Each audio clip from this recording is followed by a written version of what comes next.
Kelly, legend of the media and dear friend of this program. Megyn, lovely to see you again. Hi, Paul. Now, in the middle of the night in Australia, middle of the day your time, Joe Biden stumbles up to the microphone in between the carry on and the stumbling and the bumbling and all the rest of it. He decided to do what was rather obvious before the war started, which was to deny Russia American oil money. What do you think of the decision? I think it's a teaspoon in the ocean, and it's symbolic at best. It's not going to do anything to really change what we're looking at right here. I think, Vladimir Putin is to blame for his behavior and for this war, but our leaders had a hand in getting us into this mess, and they don't know how to get us out. That seems clear, and as you learn more and listen more to the experts who have really been following, in particular, our energy situation, you can see where the blame squarely lies. I had Michael Schellenberger on my show today, who wrote the book Apocalypse Never, is a brilliant takedown of these green energy enthusiasts who are crazed. It's a religion for them, from Greta Thunberg on down. The land that it takes to build windmill facilities and solar panels and so on, and the slave labor that they use to build a lot of these solar panels, it does more harm than good. And then the renewables themselves don't really work. But what we see here is symbolic moves like, okay, the world is going to release 60 million barrels from the Strategic Petroleum Reserve, 30 million from the American supply and 30 million from everybody else's. Here in America, we go through 20 million barrels alone here in one day. So what?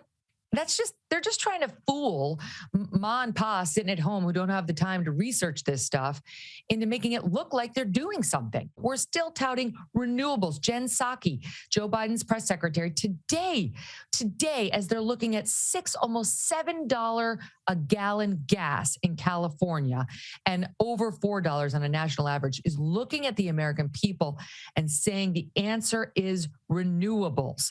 And we're going to get tough on Putin. We're going to take away the 7% of oil sales that, we use from him. And none of it makes any sense, Paul. This is a problem we needed to solve before this happened. We can't solve it now that it's actually happening.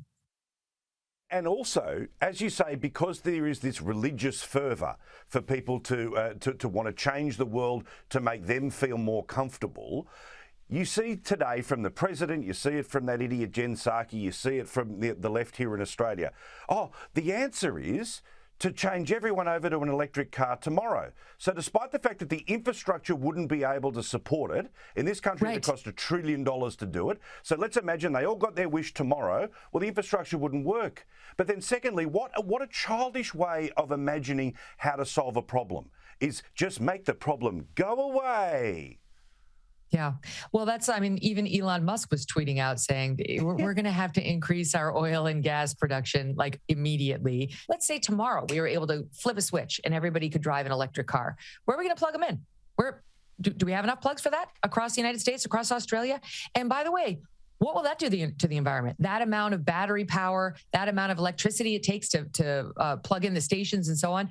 Nobody thinks about that stuff, right? Right now, we are dependent on fossil fuels. That's the reality. And it's going to take fossil fuels to get us through this crisis and over to the other side. And then we're going to have to get really serious about internally looking at our energy supply. You guys, us, Germany.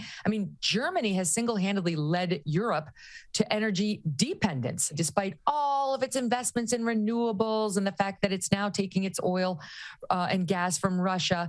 Their energy bills are still through the roof. It's not working. And France, which has gone more nuclear, it's working out much better there. So you tell me who's got the better policy. I think Biden has had it wrong from the beginning on energy. He was more worried about the wrath of Greta Thunberg than Vladimir Putin.